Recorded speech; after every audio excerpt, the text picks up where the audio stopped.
ខ្ញុំបាទសូមគោរពជំរាបសួរពុកម៉ែបងប្អូនដែលតែងតែនិយមតាមដានវីដេអូទំនុកឆ្នោតវៀតណាមប៉ុហូថ្ងៃនេះទី10ខែ1ឆ្នាំ2026មុននឹងមើលទំនុកឆ្នោតនៅថ្ងៃនេះយើងមើលទំនុកឆ្នោតនិងលទ្ធផលកាលពីម្សិលមិញសិនបាទចង្កាលពីម្សិលមិញប៉ុហូគឺមិននិយាយទេអត់ក្បែរទេបាទឲ្យខ្ទង់ចិត្តចេញខ្ទង់9ឲ្យ78ចេញ96អូច្រឡំភ្លេចមើលឈ្មោះហ្នឹងហើយប៉ុហូដូចតែគ្នាទេប៉ុន្តែខាងយើងលេងនៅខូអាបាទថ្ងៃសុក្រអូវីដេអូឆ្នោតវៀតណាមម៉ោង4កន្លះ6កន្លះនោះនិយាយខុសបាត់ច្រឡំថ្ងៃតែនិយាយជួរទី2បាទចឹងកាលពីផ្សំមិញនេះចេញនៅជួរទី1ទេហើយនិយាយវីដេអូនោះទៅបាត់ហើយចៅអ្នកស្ដាប់នឹងវល់បាទឥឡូវសូមបញ្ជាក់ឡើងវិញប៉ុហូថ្ងៃសុក្រកាលពីម្សិលមិញហ្នឹងគឺចេញនៅជួរទី1ឲ្យ78ចេញ26ឲ្យខ្ទង់7ចេញខ្ទង់20លេខធំវិញឲ្យ732ចេញ094ហើយសម្រាប់ប៉ុហូកាត់វិញឲ្យ78ចេញ13ហើយលេខធំវិញ732ចេញ913ហើយសម្រាប់ប៉ុហូកាត់ជួរទី2នេះវិញគឺ743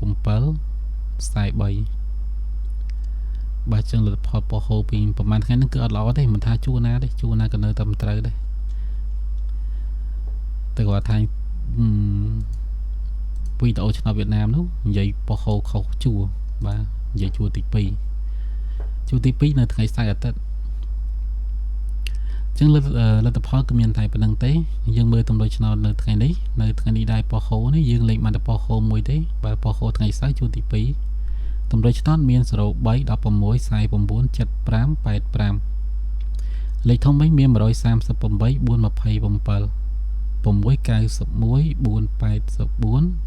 484 605ចំពោះម៉ែបងប្អូនឆ្លៃលេខណាឆ្លៃខ្ទង់ណាឬយកទៅលេងបានហើយសង្ឃឹមថាថ្ងៃសៅរ៍នេះគឺមានសំណាងទាំងអស់គ្នា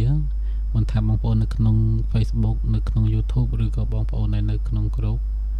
VIP ទេបាទសូមឲ្យមានសំណាងហេងទាំងអស់គ្នានៅថ្ងៃនេះឬយកលេខណាទៅចិត្តក៏ត្រូវដែរចឹងឆ្លាញ់លេខណាមើលទៅបើគិតថាលេខនឹងមានភាគរយល្អបាទហើយបងប្អូនចង់លេងនៅថ្ងៃនេះដែរកុំភ្លេចឬយកទៅចាក់ហើយកុំភ្លេចកូនផងបាទកូនតិចតួចទៅយើងរង